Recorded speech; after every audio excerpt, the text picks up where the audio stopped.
Students, कैसे हो आप सब। उम्मीद करता हूँ आप और आपकी जो स्टडी है वो बहुत अच्छी चल रही है। आज की वीडियो में हम क्लास 10th के अंदर एक्सरसाइज 5.2 की 9th और 10th एग्जाम्पल को हम डिस्कस करने वाले हैं। एग्जाम्पल्स जो होती हैं वो एग्जाम पॉइंट ऑफ व्यू से बहुत इंपॉर्टेंट होती हैं। इससे पहले भी हमने सभी एग्जाम्पल्स को डिस्कस किया है और इस पूरे चैप्टर की प्लेलिस्ट आपको नीचे डिस्क्रिप्शन बॉक्स में मिल जाएगी। तो अब ये दोनों एग्जांपल्स हैं, बेसिकली ये मतलब स्टेटमेंट बेस्ड कुछ क्वेश्चंस हैं। ठीक है एपी के क्वेश्चन है बट उनको स्टेटमेंट में पूछा गया, तो आपको थोड़ा सा दिमाग लगाना पड़ेगा अपना। A sum of ₹1000 is invested at 8% simple interest per year. तो सिंपल इंटरेस्ट क्या होता है कि जस्ट हमें रेट ऑफ इंटरेस्ट मतलब कि दिया हुआ है, तो वहाँ से हम मतलब कि कैलकुलेट कर सकते हैं कि सिंपल इंटरेस्ट किस तरह, PRT वाला फॉर्मूला जो होता है ना, P/R/T divide by 100। Calculate the interest at the end of each year. Do this interest from an AP. If so, find the interest at the end of 30 year making use of this fact. तो basically वो हमसे दो question पूछ रहे हैं कि interest calculate करो eight the end of each year, और क्या ये पैटर्न जो बन रहा है सेकंड ईयर में, थर्ड ईयर में, क्या ये एपी बना रहा है, और अगर ये एपी बना रहा है तो 30 ईयर टर्म फाइंड करो। ठीक है, तो सबसे पहले आपको सिंपल इंटरेस्ट का फॉर्मूला पता होना चाहिए। तो ये आपका सिंपल इंटरेस्ट का फॉर्मूला P/R/T/100। तो सबसे पहले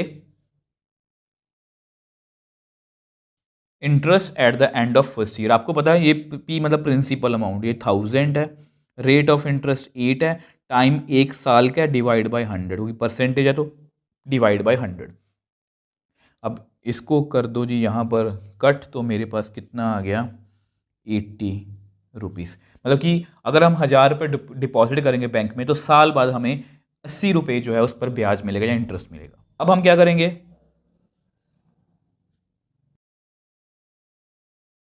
interest at the end of second year. यहाँ पर प्रिंसिपल अमाउंट हमारी 1000 है, 8% इंटरेस्ट है। अब यहाँ पर 2 क्यों लिखा है, क्योंकि टाइम जो है वो 2 साल का हो गया। ठीक है, तो अभी भी हमारी कैलकुलेशन बहुत सिंपल रहेगी। तो 16 × 10 कितना आएगा, 160 रुपीज़। तो एक बार जस्ट चेक करने के लिए कि ये एपी है या नहीं, हम एक थर्ड टर्म कैलकुलेट कर लेते हैं। तो interest at the end of third year, ठीक है, 1000 × 8 × 3, टाइम अब 3 साल का हो गया। तो 8 3 24 को 10 से करेंगे 240 रुपीज़। ठीक है, अब जस्ट ऐसा करते हैं, इसको लिखने की एपी की फॉर्म में, मतलब कि सॉरी सीरीज़ की फॉर्म में लिखने की कोशिश करते हैं। विच एम्प्लाइज, अब कैसे लिखेंगे, 80, फिर सेकंड ईयर में कितना है 160, ये कितना है 240 एंड सो चलता जाएगा। अब हमें चेक करना है ये एपी है या नहीं, उसको हम नेक्स्ट पेज पे कर। देखो ये जस्ट आपको समझाने के लिए लिखा है, आप पेपर में लिखो चाहे ना लिखो। ठीक है, ये फर्स्ट ईयर में इंटरेस्ट है, ये सेकंड ईयर में, थर्ड ईयर में। हमें चेक करना कि ये एपी है या नहीं। एपी को चेक करने का एक ही तरीका है, सबसे पहले कॉमन डिफरेंस देख लो। सेकेंड टर्म, ये सेकेंड टर्म है, माइनस फर्स्ट टर्म, कितना डिफरेंस है, 80 रुपीज़ का। एक और चेक करते हैं, third term minus second term. अब यहाँ पर भी कितना डिफरेंस है आपको पता है, 80 रुपीज़। देयरफॉर अब क्योंकि यहाँ पर कॉमन डिफरेंस जो है वो सेम है हर बार 80 रुपीज़ का, तो इट इज़ एन एपी। अब यहाँ पर हमारा ए कितना है, 80, और बाय चांस की बात है कि डी भी जो है वो भी कितना है, 80। अब हमें क्या फाइंड करना है, अब उन्होंने कहा कि अगर ये एपी है, उन्होंने पूछा do these interest form an AP, yes they form an AP. If so find the interest at the end of 30th year. ये at the end of first year है, ये at the end of second year है, ये third year, ये आपकी first term है, ये second term है, ये थर्ड टर्म। तो नाउ अब ये आपका interest at the end of 30 years है। ठीक है, तो A30 को हम किस तरह से लिखेंगे, A + 30 - 1 × D। ए कितना है 80, यहाँ पर 29 × 80। तो 80 + 29 को 80 से मल्टीप्लाई कर लो तो कितना आएगा, 2320, उसमें ऐड करोगे तो आएगा 2400। तो देयरफॉर ये आपका आंसर है। ठीक है, देखो सबसे पहले तो हमें सिंपल इंटरेस्ट का फॉर्मूला पता होना चाहिए, PRT/100, वो निकाला, सेकेंड ईयर का निकाला, थर्ड ईयर का। तो वहाँ से मुझे एक आइडिया मिलेगा कि ये एक एपी बन रही है। तो उन्होंने बोला कि eight the end of 30th year find करो, तो मैंने A30 करके वैल्यू निकाल ली। तो इस तरह से हमने इस क्वेश्चन को भी जो है बहुत ईजिली सॉल्व कर लिया। अब देखो ये आपकी नेक्स्ट और लास्ट एग्जांपल है, ये भी स्टेटमेंट वाला क्वेश्चन है। In a flower bed there are 23 rose plants in first row, 21 in second, 19 in third and so on. There are 5 rose plants in last row, how many rose are there in flower bed. तो basically यहाँ पर कुछ question ऐसा, ये आपकी flower bed है, first row में 23 हैं, फिर 21 है, फिर 19 और ऐसे करते करते लास्ट में कितने हैं 5। तो वो हमसे पूछना है कि टोटल नंबर ऑफ रोज कितनी है। तो क्वेश्चन आप समझ गए होंगे। तो सबसे पहले ऐसा करते हैं, थोड़ा सा लिखते हैं, फॉर्मेलिटी कर लेते हैं। देखो the number of rose plants in first second third rose are, हमें दिया हुआ है पहले में 23 हैं, फिर 21 है, फिर 19 है, इस तरह से करते करते लास्ट में कितना है 5। अब देखो यहाँ पर मैं आपको एक बात बताना चाहता हूँ।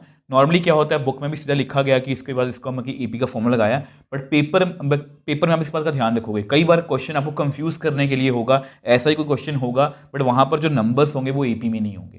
तो कई बार आपको कंफ्यूजन ना हो तो इस बात का ध्यान रखोगे। सबसे पहले हमें चेक करना पड़ेगा कि ये एपी में है। उसके लिए सबसे अच्छा तरीका क्या है, second term minus first term, कितना आएगा -2। एक और चेक कर लेते हैं, third term minus second term -2। तो देयर यहाँ पर क्योंकि कॉमन डिफरेंस जो सेम है तो इसलिए ये एपी है। तो इस बात का आप ध्यान रखोगे। ये बच्चे इसको इग्नोर करते हैं कि सीधा लिख देते हैं कि अब उनको पता कि एपी का फॉर्मूला लगा दो कि ये एपी का चैप्टर है, बट पेपर में आपको ऐसा क्वेश्चन कंफ्यूज करने के लिए आ सकता है। तो इट इज़ एन एपी। अगर ये एपी है, अब आपको पता है यहाँ पर ए कितना है 23, कॉमन डिफरेंस कितना है -2। पूछा क्या है, हाउ मैनी रोज। अब ये फर्स्ट रो है, ये सेकंड रो है, थर्ड रो है, तो ऐसी कितनी रोज होंगी, मतलब हमें नंबर ऑफ टर्म्स फाइंड करनी है। तो नाउ ए एन का फॉर्मूला देखो, ए एन आपको पता है यहाँ पर कितना है 5, ये क्या है हमारी लास्ट टर्म, ठीक है। जैसा कि मैंने आपको बताया कि ये फर्स्ट टर्म है, ये सेकंड टर्म है, थर्ड टर्म है, इस तरह से ये मतलब लास्ट ये टर्म है। और ये टर्म जो है बेसिकली ये फर्स्ट रो है, ये सेकंड रो है, थर्ड रो है, तो इस तरह से है। तो यहाँ पर ए एन का फॉर्मूला लगा देते हैं, A plus N minus 1 into D is equal to 5। अब ए हमारा है यहाँ पर 23, एन हमें निकालना है, डी -2 है, इज इक्वल टू 5। अब इस 23 को आप उधर ले जाओ, 5 - 23, तो n -2 -1 -2 is equal to -18। n -1 कितना आ गया -18 बाई -2, तो इसको कर दो जी आप कट, 2 9 ठीक है, तो इज इक्वल टू 9। तो n -1 is equal to 9, n कितना आ गया 9 + 1, विच एम्प्लाइज n कितना आ गया 10।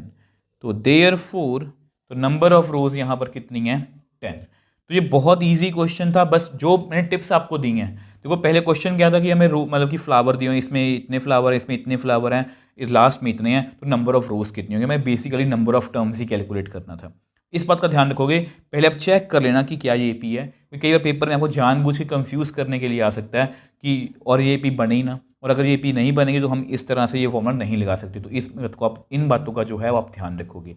आई होप ये सभी एग्जांपल्स आपको अच्छे से क्लियर हैं। इन सभी एग्जांपल्स की पूरे चैप्टर की जो प्लेलिस्ट आपको नीचे डिस्क्रिप्शन बॉक्स में मिल जाएगी। और आज की वीडियो में आपको कोई डाउट है आप मुझे नीचे कमेंट बॉक्स में लिख सकते हो, मुझे इंस्टाग्राम पर मैसेज भेज सकते हो, मैं हमेशा आपका रिप्लाई करता हूँ। अगर आपको वीडियो थोड़ी सी भी हेल्पफुल लगे तो वीडियो को लाइक कीजिए, शेयर कीजिए और चैनल को सपोर्ट कीजिए।